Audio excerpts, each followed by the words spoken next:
Bismillahirrahmanirrahim. Assalamualaikum warahmatullahi wabarakatuh. Alhamdulillahi rabbil alamin.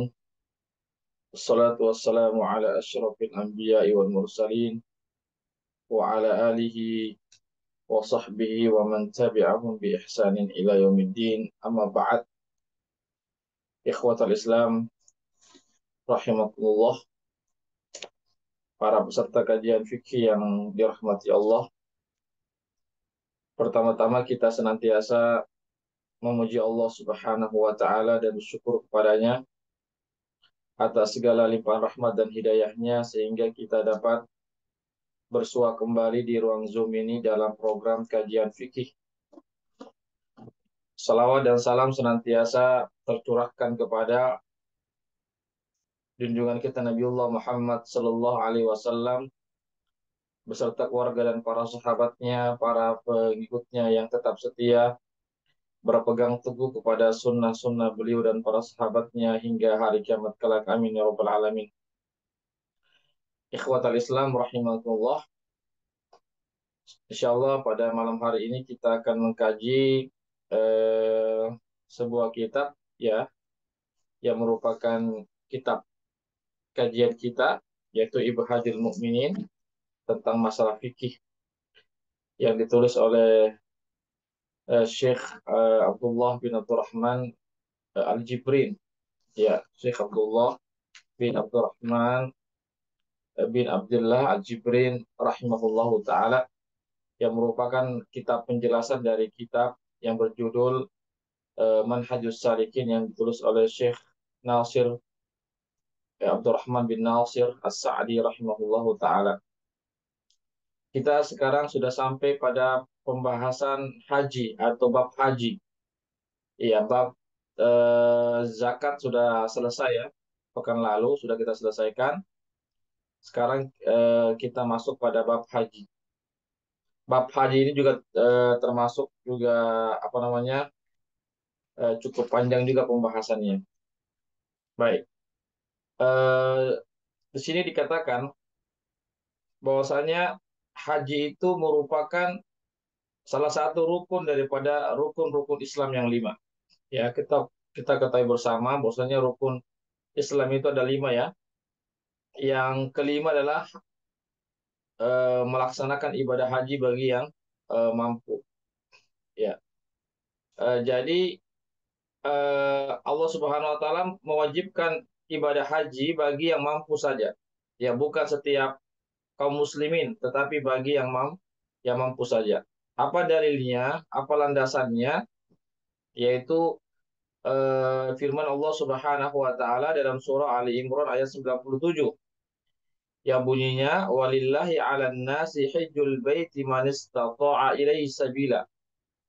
Ya, bagi Allah atas manusia, ya, yaitu melaksanakan ibadah haji ke Baitullah, man istata'a ilaihi sabila, bagi siapa yang mampu untuk melakukan perjalanan kepadanya. Ya, jadi di sini ada kata-kata manistato, artinya siapa yang mampu. Ya, jadi sekali lagi Allah Subhanahu wa taala tidak mewajibkan kepada setiap kaum muslimin, tetapi hanya bagi yang mampu saja. Kemudian eh, kemampuan itu merupakan syarat yang terbesar dalam dari syarat-syarat ibadah haji, ya. Nanti kami akan sebutkan nanti di sini, yaitu syarat-syarat eh, wajibnya pelaksanaan ibadah haji, dan syarat yang terbesar atau yang paling utama adalah kemampuan. Yang dimaksud dengan kemampuan di sini adalah eh, memiliki bekal dan kendaraan. Ya, jadi yang dimaksud dengan kemampuan, ya, bagi siapa yang mampu sini artinya memiliki bekal selama perjalanan ibadah haji, pergi dan kembali, dan memiliki kendaraan, ya, memiliki kendaraan agar bisa sampai ke Baitullah, ya. Tentu setelah memiliki bekal ya dalam perjalanannya dan memiliki kendaraan, tentu setelah mencukupi semua biaya-biaya hidupnya atau hajat-hajat yang bersifat primer. Ya, jadi setelah hajat-hajat yang bersifat primer itu terpenuhi semua, kalau misalnya dia memiliki keluarga, maka keluarga yang ditinggalkan itu harus dibekali persiapan selama kepergiannya melaksanakan ibadah haji. Kalau semua itu sudah terpenuhi, maka dan dia memiliki bekal selama perjalanan ibadah haji dan ada apa namanya dan ada kendaraannya, maka ketika itu dia digolongkan mampu melaksanakan ibadah haji. Ikhwatal Islam, a'azzakumullah. Ya. Jadi yang dimaksud memiliki kendaraan sini bisa kendaraan pribadi, apakah mobil misalnya, ya, atau dengan menyewa kendaraan tersebut. Ya, seperti sekarang kan ada namanya kereta, ya, naik kereta misalnya, atau naik bus misalnya, ya, sewa kendaraan bus atau pesawat misalnya. Seperti kita orang Indonesia ini pakai pesawat atau lewat kapal laut misalnya, itu disewa. Ya, itu boleh. Yang penting ada kendaraan yang bisa membawanya ke Baitullah. Dahulu orang-orang melakukan safar ya seperti pergi melaksanakan ibadah haji dulu menggunakan unta. Dulu menggunakan unta. Ya. Jadi siapa yang memiliki kendaraan unta, apakah milik sendiri atau dia sewa, ya, dan dia memiliki bekal selama perjalanannya dan ada kebutuhan-kebutuhan yang dan terpenuhi kebutuhan-kebutuhan asasinya, ya primernya, maka dia dianggap sudah mampu melaksanakan atau sudah wajib melaksanakan ibadah haji. Adapun zaman sekarang ini, ya, Allah Subhanahu wa taala mudahkan perjalanan umat muslim untuk melaksanakan ibadah haji dengan kendaraan-kendaraan yang serba canggih, ya, seperti ada pesawat, ya, mobil, kapal laut, dan atau misalnya kereta, ya, dan seterusnya. Itu semua Allah mudahkan kepada kaum muslimin untuk melakukan perjalanan ibadah haji. Sehingga beban-beban sehingga beban-beban yang ada pada jamaah haji itu semakin berkurang, ya. Beda zaman dahulu harus melewati padang pasir, ya, perjalanan 1 bulan 2 bulan baru tiba dan seterusnya. Adapun sekarang ini, ya, jamaah haji Indonesia misalnya pergi ke Arab Saudi, ya, ke Jeddah atau ke Madinah, ya, paling sekitar 8 jam atau 10 jam sudah sampai. Ya, artinya bebannya sudah tidak terlalu berat, ya, dibandingkan dengan beban-beban pelaksanaan ibadah haji pada zaman dahulu. Ya, intinya pelaksanaan ibadah haji sekarang tuh mudah, ya, tidak susah, ya, tidak susah, berbeda dengan zaman dahulu membutuhkan perjuangan yang begitu besar. Kemudian di sini disebutkan para ulama menyebutkan ada 6 syarat wajibnya pelaksanaan, dikatakan ya wajib melaksanakan ibadah haji. Yang pertama harus Islam, ya, harus Muslim. Adapun orang kafir maka tidak ada kewajiban. Kalau dia melaksanakan haji maka tidak sah hajinya. Dia harus masuk Islam dulu, baru dia bisa sah hajinya. Yang kedua harus balik, ya, balik. Harus balik. Adapun anak kecil tidak ada kewajiban untuk melaksanakan ibadah haji. Tapi boleh saja anak kecil melaksanakan ibadah haji dan orang tuanya mendapatkan pahala, tetapi tidak ada kewajiban. Ya, yang wajib hanya yang sudah balik. Yang ketiga merdeka. Ya, orang yang merdeka artinya bukan budak. Ya, adapun budak tidak ada kewajiban untuk melaksanakan ibadah haji karena budak itu dia sibuk mengurusi majikannya, sibuk menjalankan tugas-tugas dari majikannya. Yang keempat adalah al-istita'ah, yaitu memiliki kemampuan. Memiliki kemampuan untuk sampai eh, ke tanah suci. Ya, tadi sebagaimana yang saya sebutkan tadi, disebutkan dalam kitab ini, kemampuan itu ada dua, yaitu memiliki bekal selama perjalanan pergi dan pulang. Yang ya, yang kedua yaitu memiliki kendaraan, baik kendaraan sendiri ataupun dengan sewa. Yang kelima adalah aman. Ya, aman artinya perjalanan itu aman. Selama perjalanan itu aman, tidak ada gangguan, tidak ada orang-orang jahat, tidak ada para perompak dan seterusnya.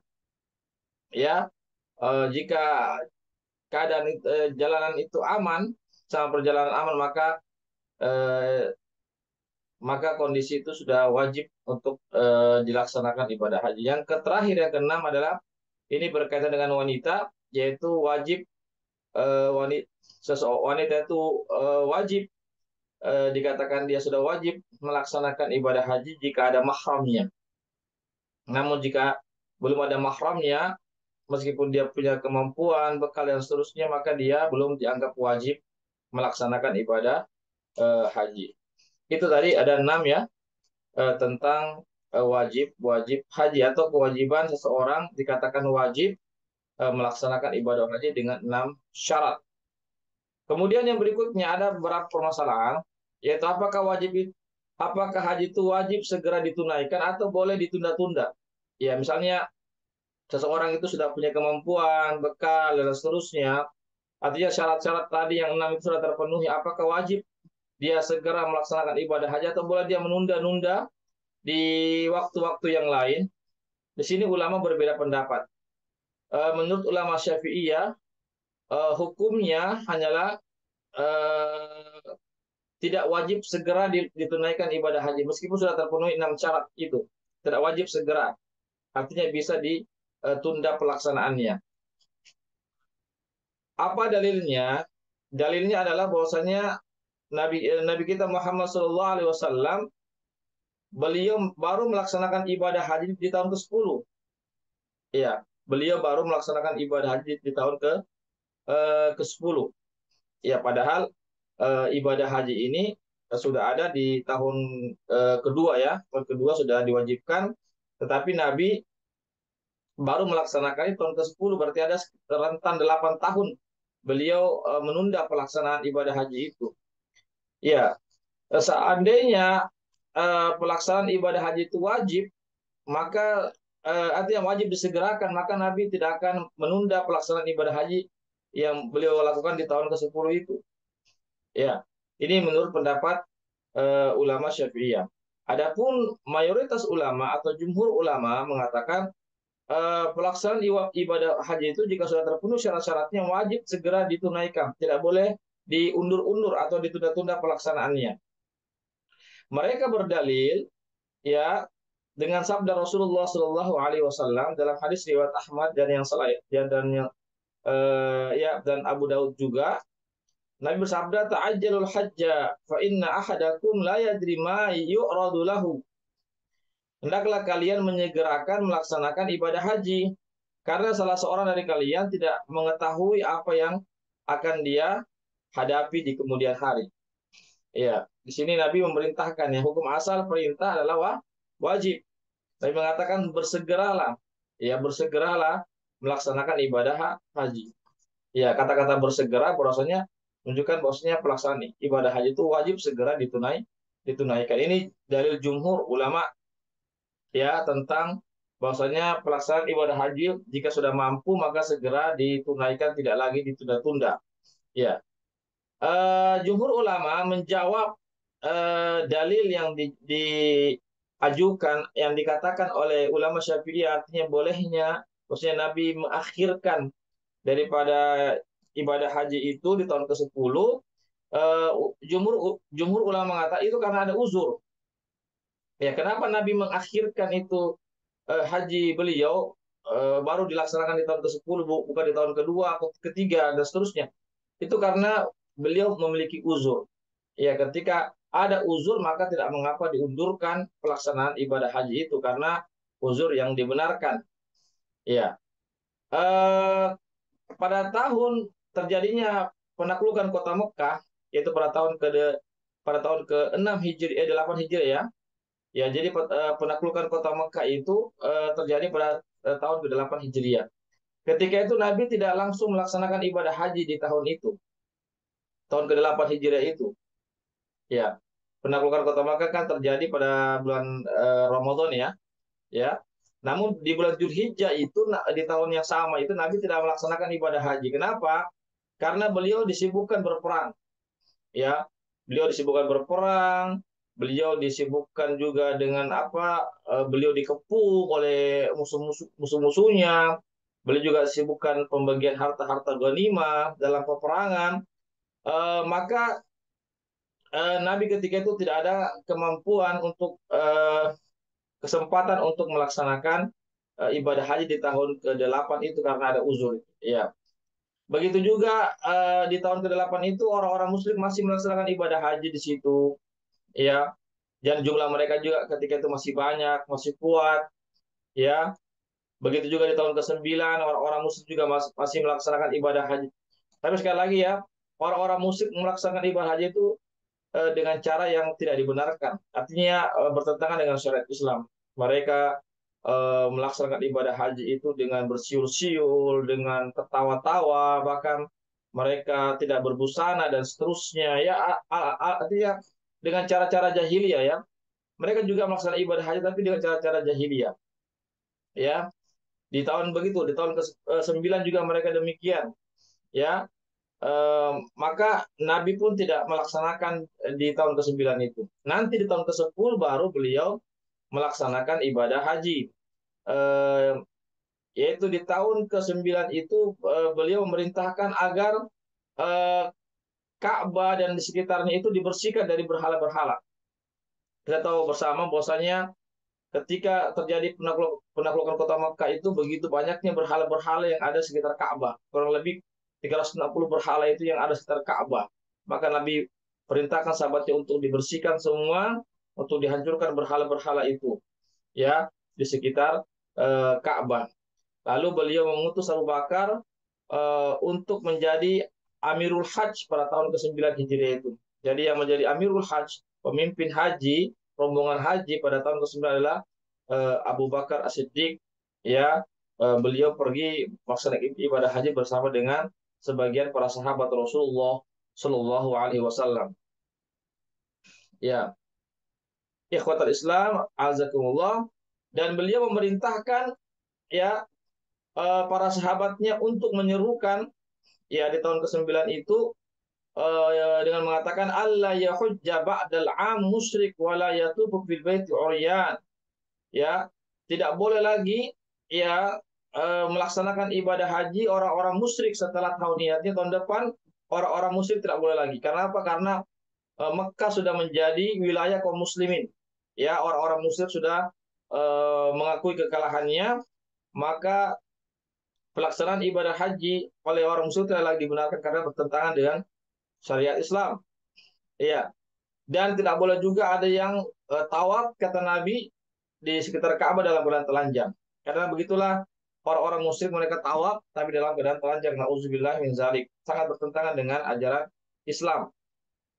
Nah, jadi ketika masuk tahun ke-10 dan kota Mekah sudah aman, aman dari gangguan orang-orang musyrik, aman dari kesyirikan, berhala-berhala sudah tidak lagi sekitar Ka'bah, maka Nabi pun ya melaksanakan ibadah haji di tahun ke-10. Dan haji itulah juga disebut dengan haji wada. Karena apa? Karena itu adalah haji pertama dan haji perpisahan Rasulullah Shallallahu Alaihi Wasallam. Ya, karena setelah pelaksanaan ibadah haji itu beberapa bulan kemudian maka beliau pun meninggal dunia. Sehingga pelaksanaan ibadah haji itu dikatakan juga sebagai hajatul wada, ya hajjul wada, itu haji perpisahan. Karena Nabi tidak lagi melaksanakan haji di tahun depannya. Ikhwatal Islam wazakumullah. Kemudian di antara juga kemampuan dalam melaksanakan ibadah haji adalah wanita harus memiliki mahram. Ya, jika hendak melakukan safar, yaitu safar melaksanakan ibadah haji. Ya, kecuali kalau melaksanakan ibadah haji tidak safar, ya jaraknya dari rumahnya dekat, ya tidak perlu memakai mahram, tidak perlu melibatkan mahram di situ. Tapi kalau dia rumahnya jauh, tempat tinggalnya jauh, ya harus melakukan safar, maka dia harus eh, disertai dengan mahram. Itu diantara istitoah, kemampuan dalam melaksanakan ibadah haji. Artinya adalah kalau wanita itu belum punya punya mahram, ya maka dia belum ada kewajiban untuk melaksanakan ibadah haji. Ya, ikhwatal Islam, wazakumullah. Ya, jadi adanya mahram itu dalam safar itu sangat diwajibkan sekali, khususnya ketika dikhawatirkan terjadinya hal-hal yang tidak diinginkan kepada wanita ya. Kita tahu bersama bahwasanya wanita itu tentu sangat berbahaya jika berjalan sendirian, apalagi di zaman dahulu itu ya, kalau berjalan sendirian itu berbahaya sekali. Beda dengan laki-laki masih bisa membela dirinya. Ya, ikhwatal Islam azakumullah. Oleh karena itulah sehingga mahram itu wajib untuk membersamai seorang wanita yang ingin melaksanakan safar atau melaksanakan ibadah haji dalam keadaan sah atau yang menempuh perjalanan safar. Kemudian ulama Malikiyah berpendapat bahwasanya boleh wanita itu pergi tanpa mahram, pergi ibadah haji tanpa mahram asal bersama dengan rombongan wanita-wanita yang wanita-wanita itu memiliki mahram-mahram.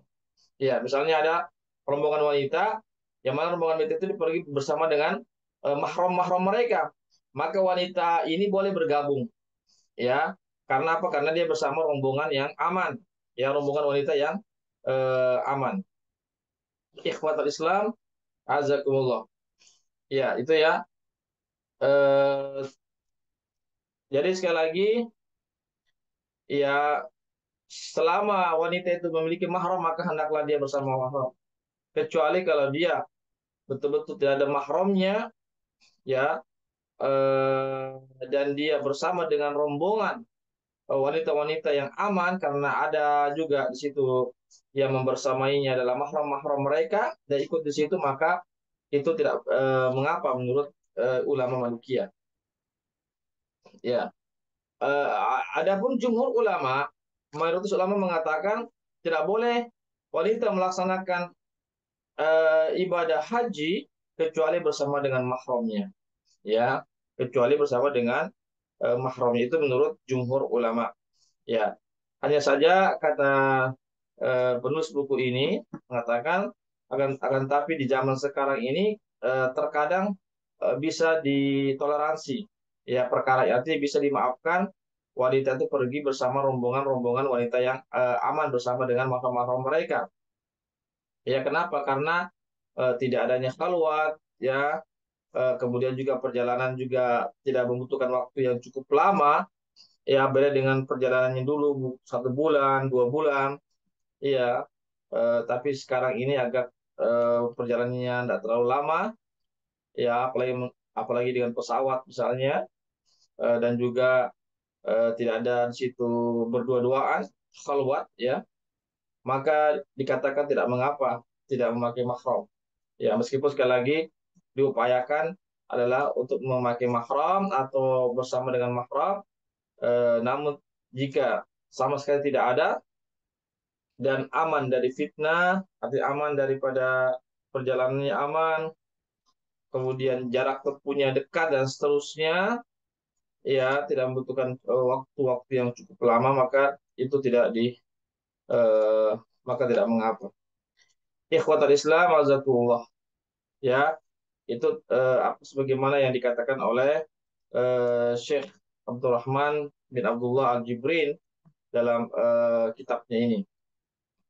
Ya, beliau mengatakan di zaman sekarang ini apabila wanita menaiki pesawat atau kapal atau apa namanya atau bus, ya, bersama dengan wanita-wanita di dalamnya, ya, maka tidak terjadi hal-hal yang tidak diinginkan di dalam di dalam kendaraan itu. Karena apa? Karena mereka bersama dengan wanita-wanita khusus ya, tidak bercampur dengan laki-laki. Ya, ikhwatal Islam azakumullah. Jadi perjalanannya itu dianggap cukup aman, cukup aman. Begitu juga khalwat tidak terjadi di tempat itu, ya.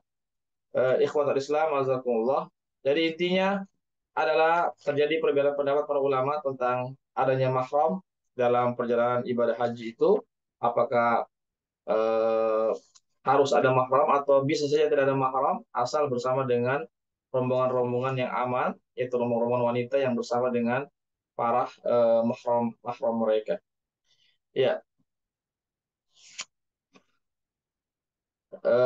demikianlah apa yang bisa kami sampaikan pada malam hari ini. Adapun tentang eh, tata cara pelaksanaan ibadah haji, ya itu butuh waktu cukup lama juga penjelasannya tentang tata caranya.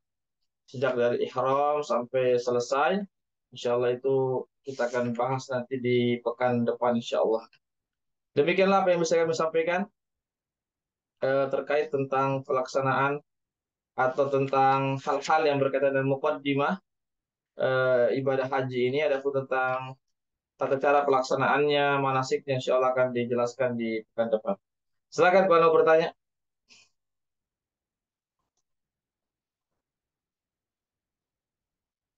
Ada yang bertanya, Ustaz? Silakan.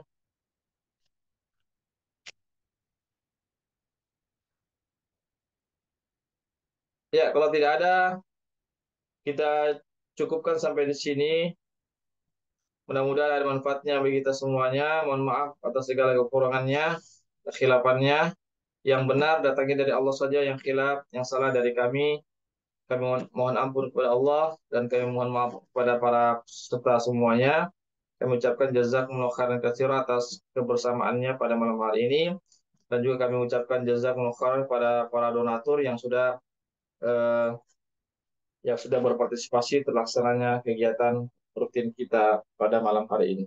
Demikianlah, insya Allah ini ada rekamannya. Insya Allah kami akan share rekamannya ini. Insya Allah silakan diputar-putar ulang atau di-share kepada kerabat-kerabat yang dianggap perlu untuk disampaikan kepada mereka. Insya Allah besok pagi ada lagi kajian kami yaitu kajian hadis ya, yaitu sekitar jam setengah tujuh ya sampai setengah delapan Insya Allah. Setengah tujuh sampai setengah delapan ada kajian hadis Insya Allah. Barakallahu fikum. Demikianlah apa yang bisa kami sampaikan. Kami akhiri dengan membaca doa penutup majelis. Subhanakallahumma wa bihamdik. Asyhadu an la ilaha illa anta astaghfiruka wa atubu ilaik. Wassalamualaikum warahmatullahi wabarakatuh. Waalaikumsalam warahmatullahi wabarakatuh.